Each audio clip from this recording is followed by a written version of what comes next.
countdown for the launch of Space Shuttle Atlantis on mission STS-30 with Magellan has been going smoothly overnight. There are no concerns, no problems being worked either by the launch team or by the payload test team. It is raining at the launch pad currently. There are scattered showers in the vicinity. There are a number of showers west of the Space Center out over the St. John's and also downrange about 25 miles or so. This is Shuttle Launch Control at T-minus 3 hours and holding. The ICE team and the closeout crew are in the pad area now. The ICE team is on the zero level, or the deck of the mobile launch platform, and there they will inspect the tank's aft dome and the shuttle engines. Everything has been going very smoothly in our countdown. The weather people saying still that there is a 60% chance that everything will be satisfactory for launch on time this afternoon. And NASA Test Director Ron Phelps has been in contact now with personnel over in the astronaut quarters and has given them permission to wake the flight crew in preparation for this afternoon's launch of STS-30.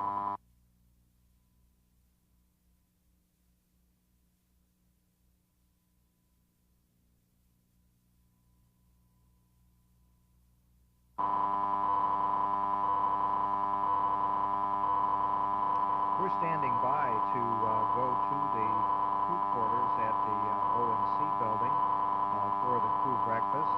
In the center, of course, Commander Dave Walker going over to the end from left to right is Mission Specialist Norm Thagard,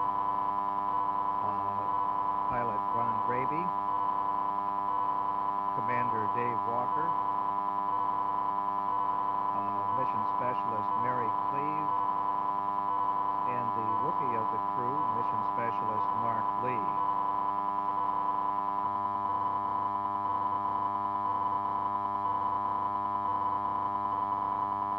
This is Shuttle Launch Control at T-minus 3 hours and holding. In the suit room now with scenes from the crew quarters of Commander Dave Walker in the process of completing his preliminary suiting up for the trip out to the pad. Next to him is the pilot Ron Gravy. Ron Gravy has about 98 hours in the orbiter Atlantis, which he plans on flying today.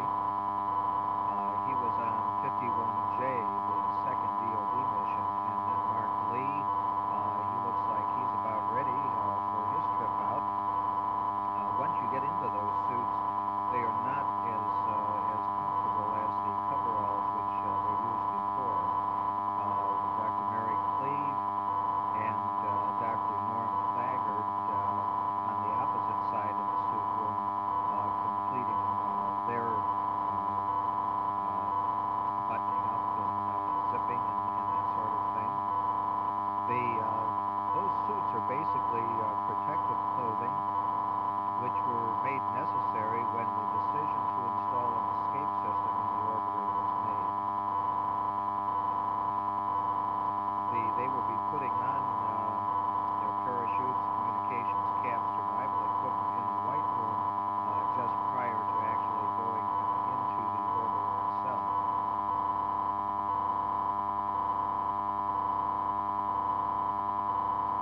And here comes the crew now, being led out really by Mission Specialist Norm Thagard, Mark Lee, Mary Cleve, and the commander and pilot, Commander Dave Walker waving, and pilot Ron Gravy waving as they go into the elevator for the trip down to the first floor. Usually a number of signs saying good luck Atlantis, and good luck to the crew of STS-30. The people clapping now as they come out of the elevator, being led out by a security specialist, Commander Dave Walker, pilot Ron Gravy waving to the people who were there in the news media, Thagard, mission specialist waving, Mark Lee and Mary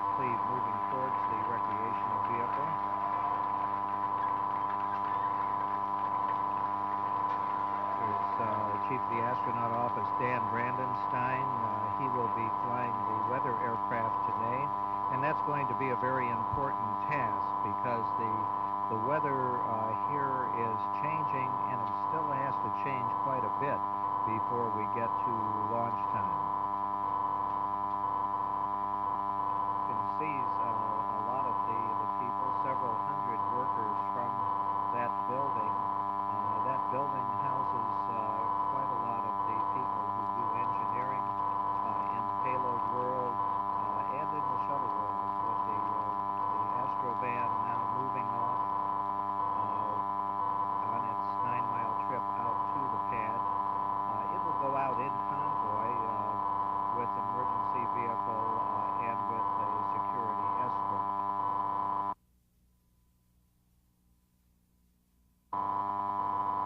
The Astrovan now has made its way past the roadblocks and is proceeding to the pad surface, where the astronauts will get out and take the elevator to the 195-foot level of the fixed service structure. There, they will walk across the crew access arm and into the white room where they'll put on the rest of their escape equipment and helmets before entering the orbiter. The closeout crew has been making final preparations for the crew arrivals. Switches in the cockpit have been covered by astronaut Bruce Melnick to ensure that the crew members did not inadvertently brush against those switches, which caused the reaction control jets to fire in their bulky pressure suits while getting into their seats. The Astrovan has come to a stop now, and the crew leaving the van and walking over to the elevator where they'll be going up to the 195-foot level.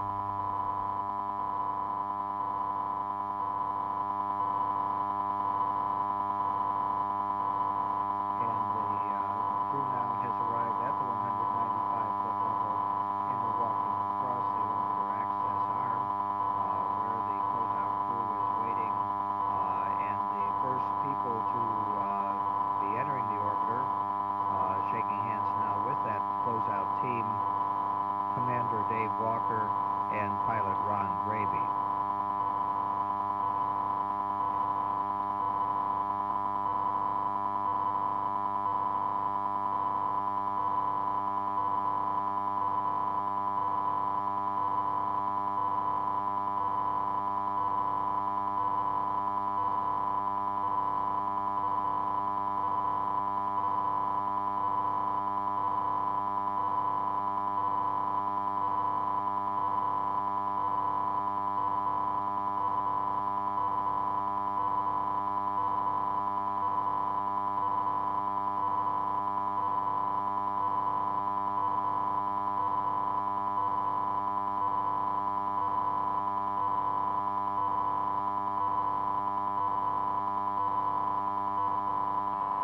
OTC CDR, I'll be moving this seat 50 minutes.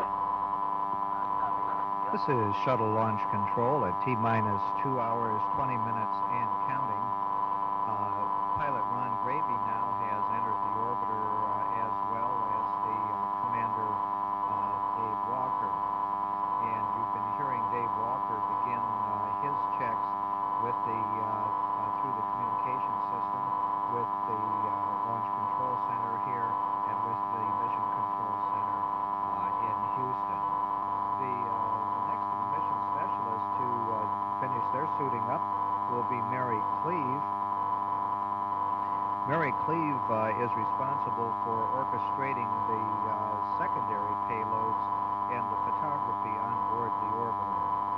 The secondary payloads include the experiments with the mesoscale lightning experiment and then also some crystal growth experiments. Dr. Cleve getting into the orbiter now.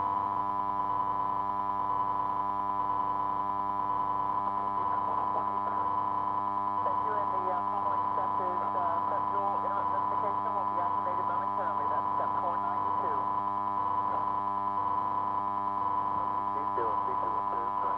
Yeah, 438 is complete, 439 is complete on the LMRC, 440 and LMRC are complete, 441 is also complete at this time. Copy that.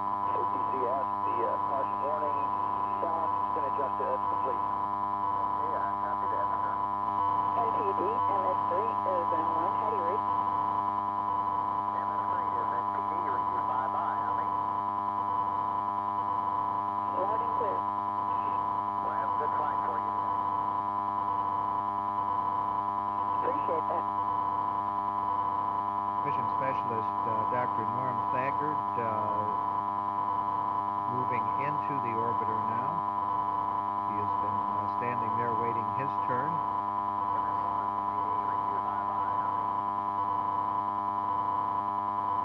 Good morning, loud and clear. Houston, Atlantis, MS-1, entry. Atlantis MS-1, Houston, you're loud and clear. Good morning, Mark. The iLoad process underway now in the updating of the computers. The countdown clock at T-minus 1 hour, 31 minutes, 9 seconds and counting. This is shuttle launch control.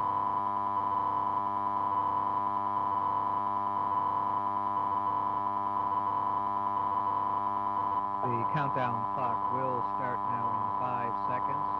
2, 1, mark, and T-minus 9 minutes and counting. The countdown events now being controlled by the ground launch sequencer from now until T-minus 31 seconds, when we begin the switch over to the onboard redundant set launch sequencer. The ground launch sequencer is part of the launch processing system and operates by relaying commands to the onboard computers, which then report back to the LPS system that the commands have been executed. The primary job of the onboard computers is to check that all of the launch commit criteria, such as propellant loads, temperatures, pressures, and other measurements, are normal and staying within their prescribed limits. The Magellan Island tracking station has gone to high power on their S-band antenna. Coming up on the 8-minute point in our countdown. T-minus 8 minutes and counting. Flight OTC. Houston flight OTC. TLC OTC. OTC TLC go. Configure fuel cell essential bus source switches. Orbiter test conductor Mike Key has requested that Houston send the stored program commands, which is the final update on antenna management and frequency changes, and he has asked pilot Ron Gravy to reconfigure the fuel cells, and we have gone for orbiter access arm retract. This right there? This is the walkway used by the astronauts to enter the orbiter. In case of an emergency, the arm can be placed back into position within about 15 seconds. Coming up on the 7-minute point in our countdown, the SRB and external tank safe and arm devices have been armed. SRO on 212. Go ahead. Final clear to launch from the range. I copy, thank you. A final clear to launch from the Superintendent of Rain Operations as we come off T-minus 4 minutes and counting. The main engine final purge sequence is underway. The orbiter flight control surfaces, such as elevons, speed brakes, and rudders, now being moved through a pre-programmed pattern to verify that they are ready for launch. T-minus 3 minutes, 40 seconds and counting.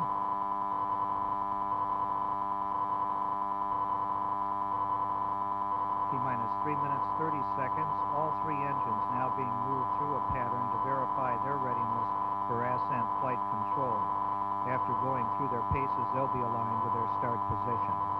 T-minus 3 minutes, 18 seconds and counting. We're coming up on the 3-minute part in the countdown.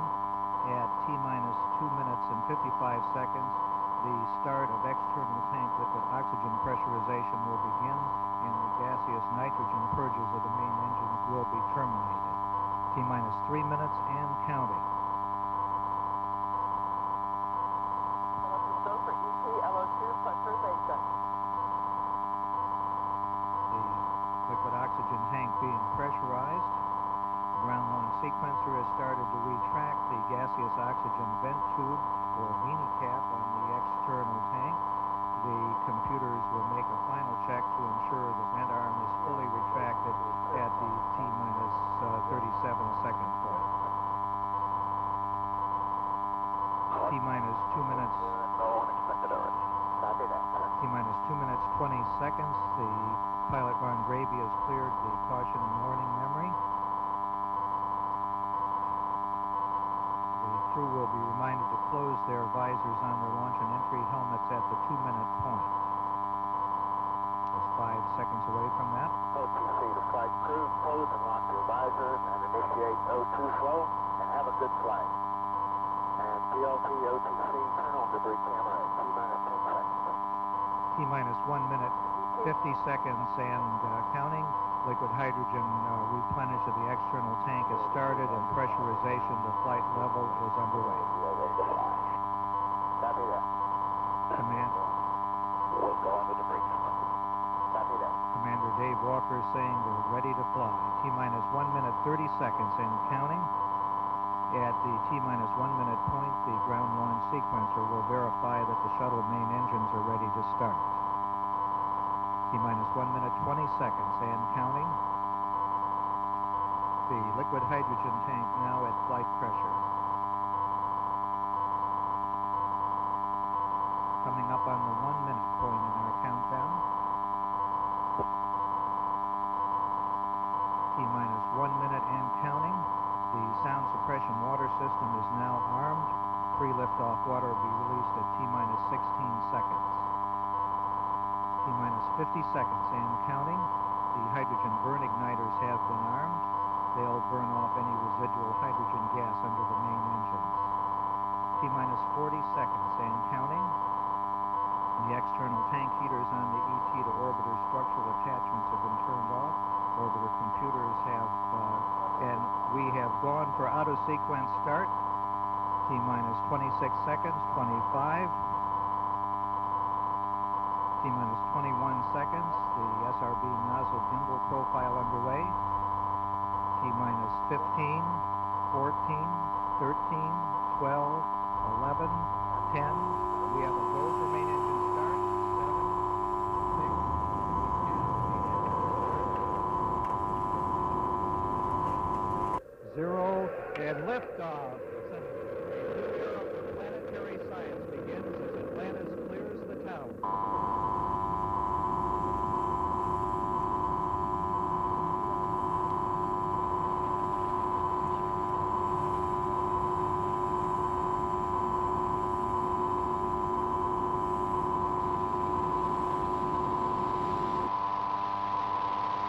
Standing by for engines to throttle down.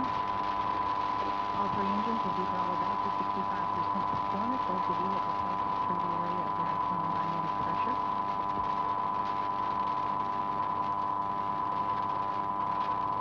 Three engines now at 65%.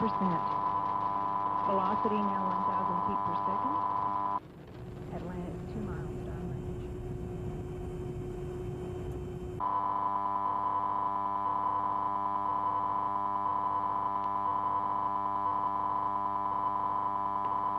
Engines now throttling back up to 104% performance. Atlantis velocity now 1,500 feet per second. Go with throttle up.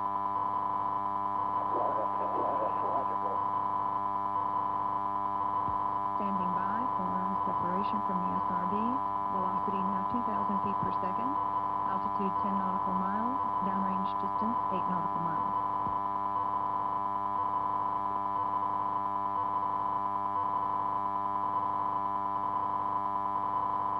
This is Mission Control. All APUs looking good. 3 engines at 104%.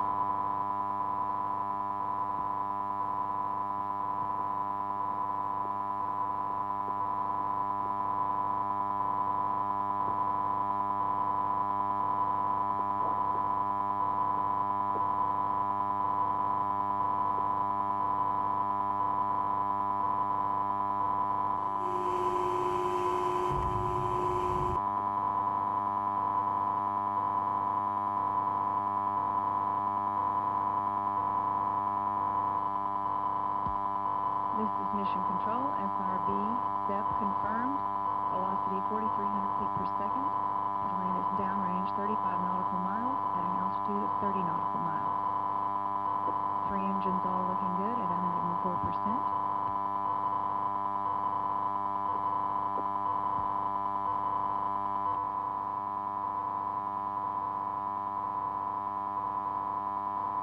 Atlantis, performance nominal. This is Mission Control. is Mission Control. That call lets the crew know that the SRBs and engines are providing the expected thrust.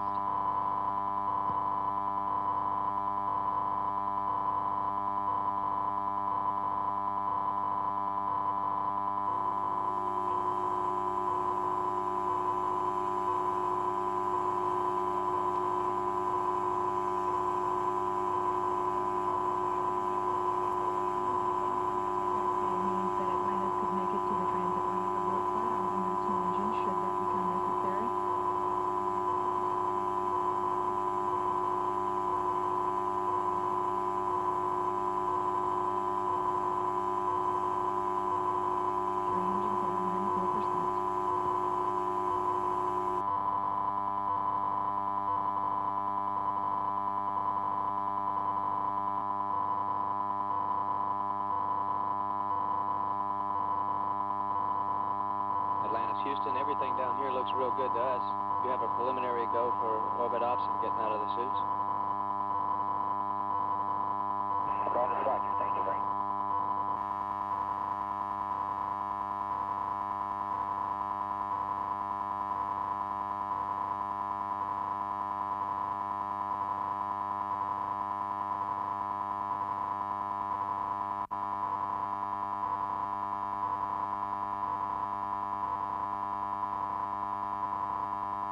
Now looking at the business end of the inertial upper stage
Atlantis, Houston, good morning.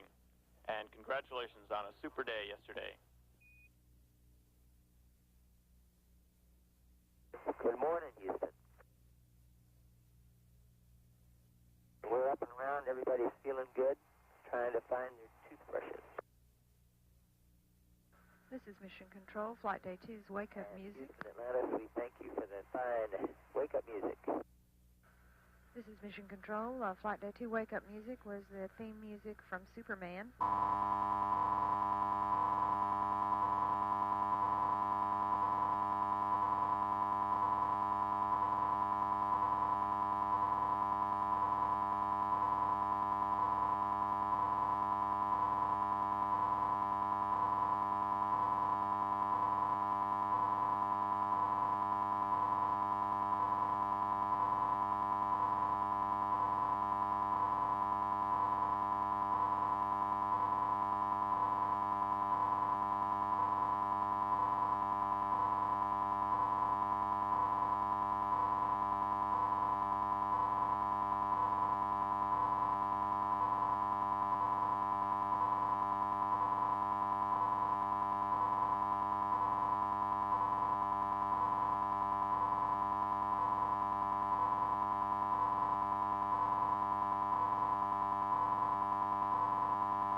Houston, we're getting good mid-deck TV of Ron and Dave.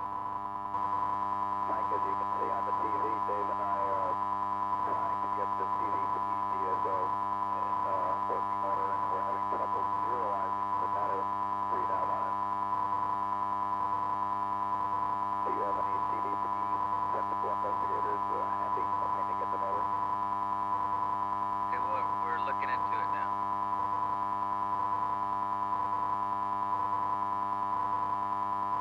The problem, though,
preliminary thanks, and we see that down here, about 2 minutes from Tidra LOS. We'll pick you up on the west side at 5:52, and we hope to still see Dave running. Yeah, he's got most of a marathon he's going to do today. Copy that.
Atlantis, Houston, good morning.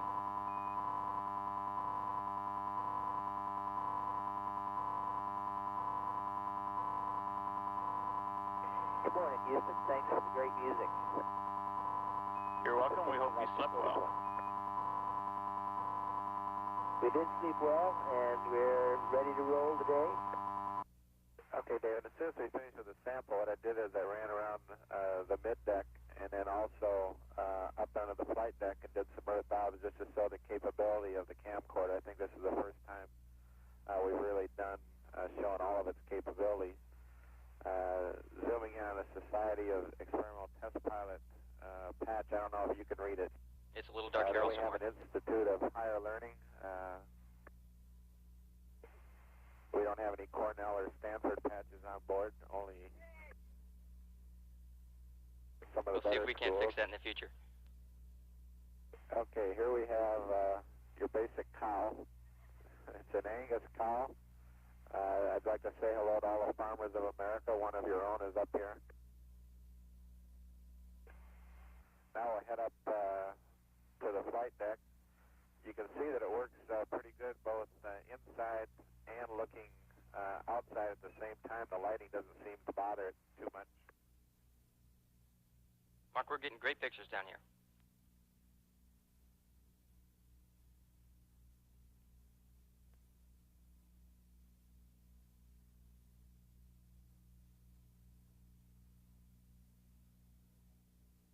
And let us know how Earth to look through the camcorder. This is just about sunset, but a little bit later on we'll show, when we get to sunrise, we'll show a little bit of the Earth, and you can tell us how that looks. Mark, it looks great right now.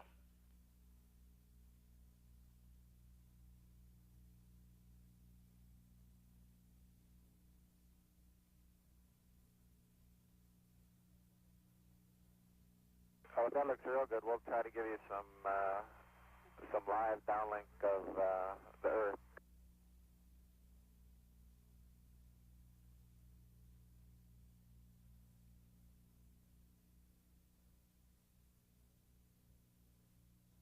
As you can see, it has a fairly significant zoom capability, and it stays in focus fairly well during the whole time.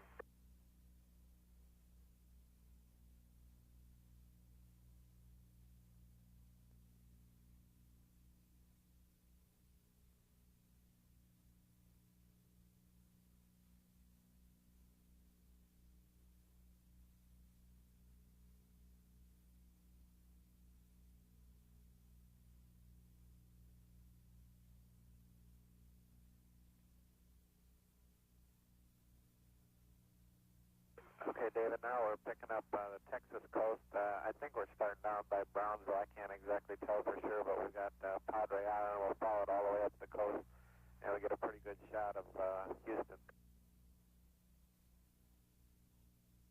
And we're still watching. And David, is it hard to watch because it's moving so much? I'll try to be a little bit steadier if that gives you a problem. Can you be steadier on a playback, Mark? Actually, it's not that bad at all, Mark. Okay. And there you guys are.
Mark, we had no idea what kind of a nice day it is outside.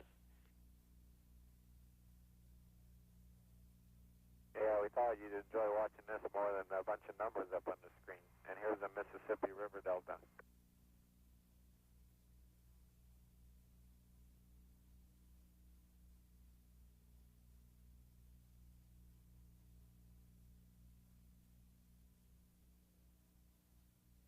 And then we'll run along the coast from New Orleans over to Florida, and then we'll run on down the coast to Tampa, St. Pete.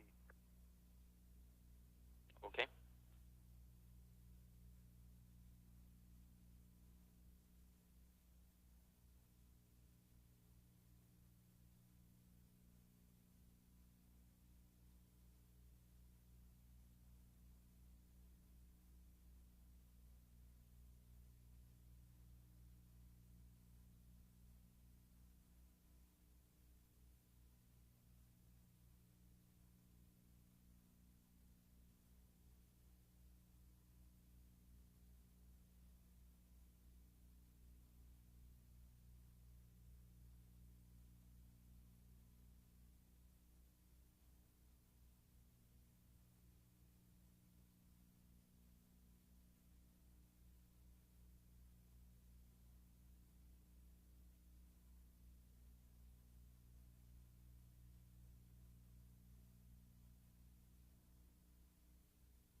Atlantis, we're losing the picture right now because of blockage.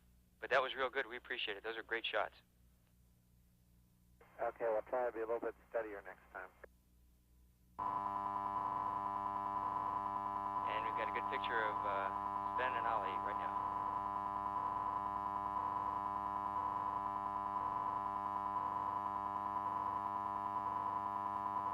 We're here to pump you up.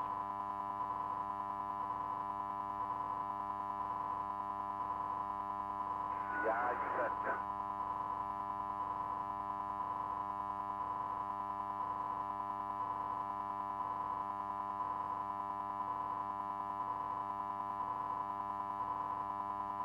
And David, while you're working on something, you work on a goal for you.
That was Mary Lee taking a disconnected cable from Mark Lee, who's actually doing the pole turning right now.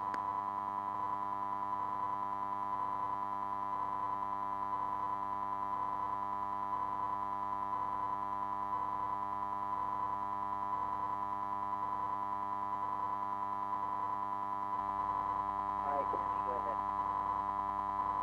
Yeah, Dave, just a reminder, we'd like for you to make just a quick visual inspection of all the pins to make sure they're straight before you make it to the connections.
Atlantis, Houston, good morning. It's time to come home. We have you through Dakar for the next 5.5 minutes. We like the wake-up music. Roger, thank you. Good morning.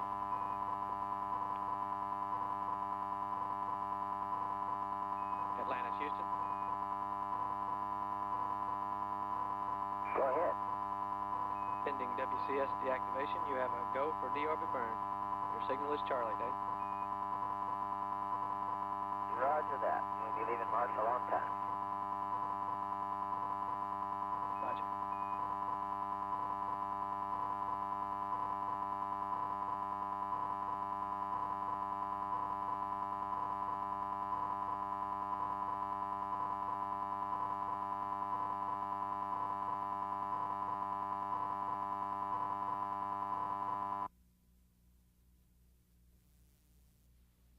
Atlantis, Houston. Atlantis, roger. Dave, we'd like you to select Edwards 22 on area 15. We'll be going for the crosswind DTO. Peaks are, the winds right now are 270 at 10, gust to 16. That gives us 7 to 12 knots crosswind on 22.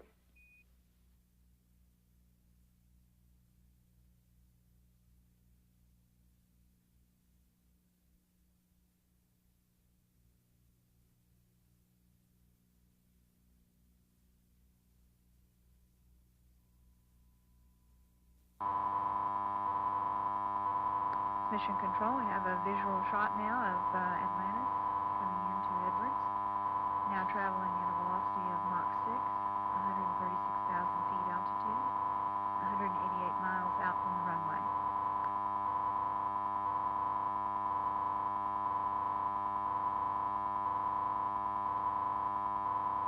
Atlantis, Houston, we'd like nominal aim point. Expect a hack turn of 200 degrees. Speed brake should be about 15%.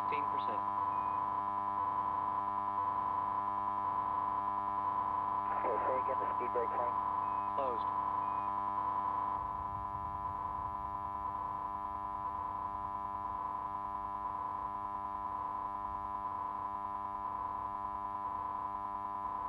This is Mission Control. Flight Dynamics Officer confirms that Atlantis looks super, rolling onto final, beginning a left overhead turn in the heading alignment circle. Vehicle is almost perfectly lined up with the plot in Mission Control.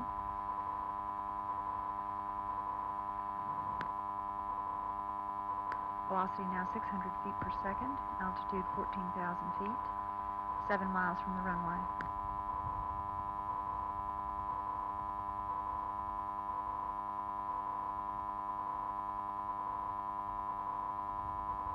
Atlantis, on glide slope, on center line, 280 at 8, gust to 16, 7, peak 12 from the right.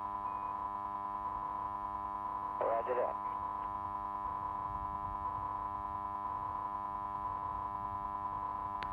That last-minute wind information being passed to pilot Ron Gravy and Commander Dave Walker. Atlantis now 5 miles from the runway at a velocity of 500 feet per second, altitude 6,000 feet.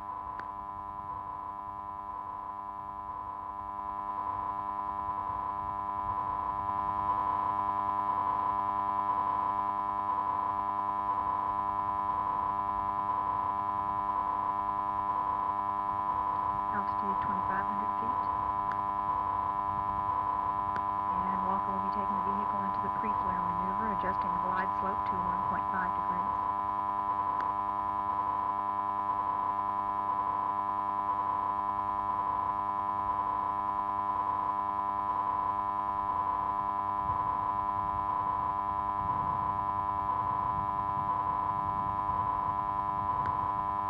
Landing gear down and locked.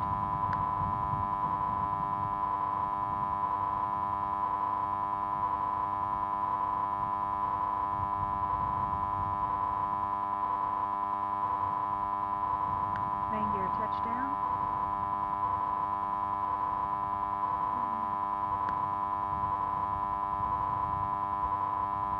Nose gear touchdown.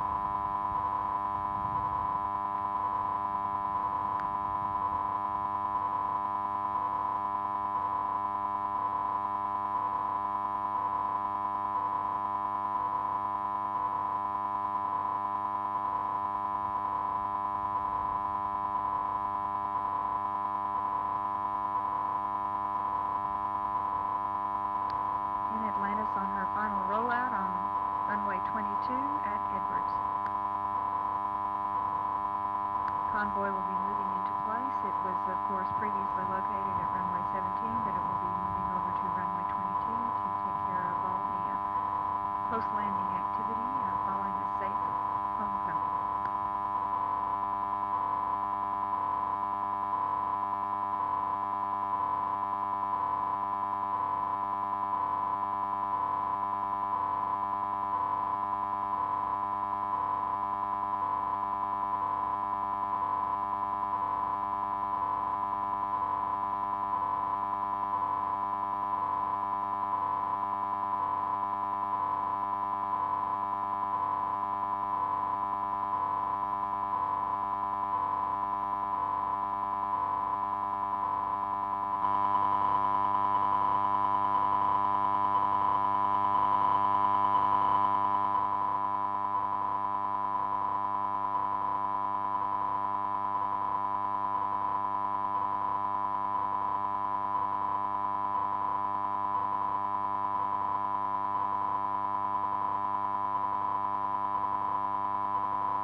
This is Mission Control. Here is the crew of STS-30 exiting the vehicle, led by Dave Walker.